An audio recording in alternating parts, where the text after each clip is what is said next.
This is a personal issue. Many of you know that I have had 2 babies while serving at the legislature, the only woman to have 2 babies while serving. What you may not know is that I've been pregnant 3 times while serving. And I have 2 beautiful, adorable boys to show. My first pregnancy ended in an induced physician-assisted miscarriage while I served in this chamber. It's not the type of miscarriage that we often think of, where you lose the baby completely and it's over. That's not what happened. My doctor told me that this pregnancy would likely not be viable, and that if I did not take swift medical action, my life and any hope of future babies would be in severe danger.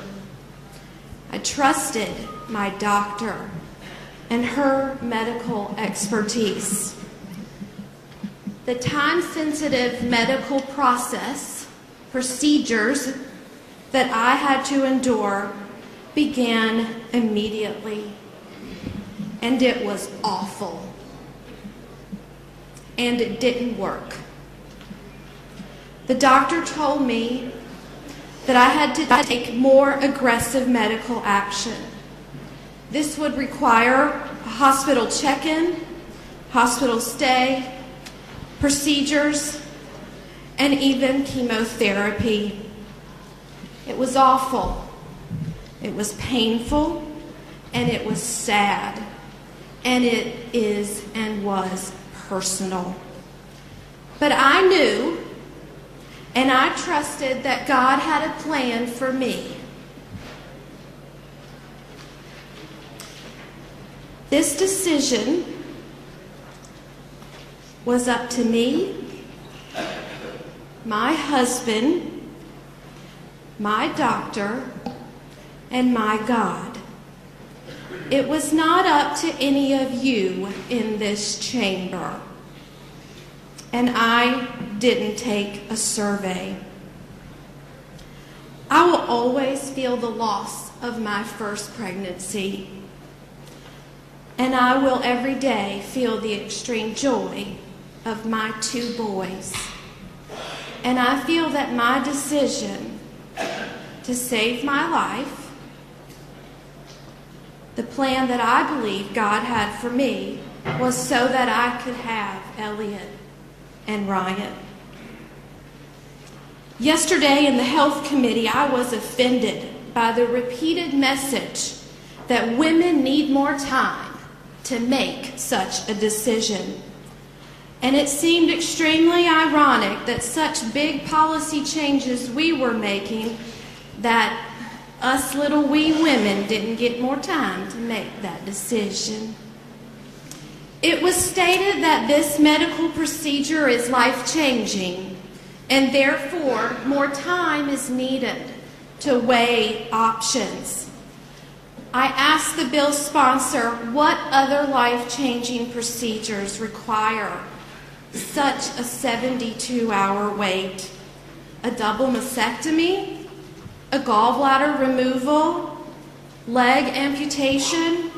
All of these are life-changing, but they do not require such a wait.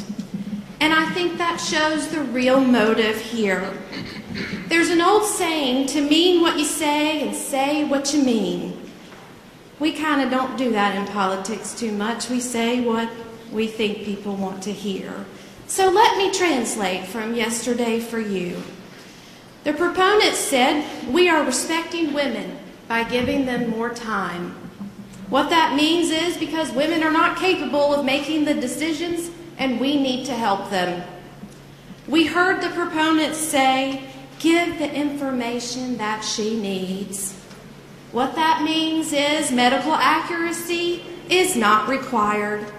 We're going to give her the info that we want her to hear. We heard the proponents say, don't let emotions get in the way. Let politicians get in the way. This extended wait period for a legal medical procedure that you and I may not like is not about respect or support of women. The wait period is simply about creating barriers which will unfairly harm especially women of very limited financial means. This wait period is about perpetuating shame, and it's about politicians wanting to play doctor. What a terrible message this sends to young women about how we perceive their lack of ability to make a decision about their body or their future fertility. This sends a message and attempts to send a message of shame to women who may have endured abortion for whatever reason, and you don't know, you never will know.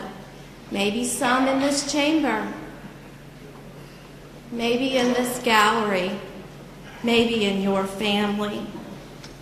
And what a disrespect this is to our medical community and to our doctors. In closing, abortion is a deeply personal decision.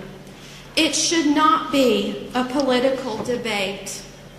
My womb and my uterus is not up for your political grab. Legislators, you do not hold shares in my body. So stop trying to manipulate my mind. I ask you to vote no on this bill. Thank you. Members.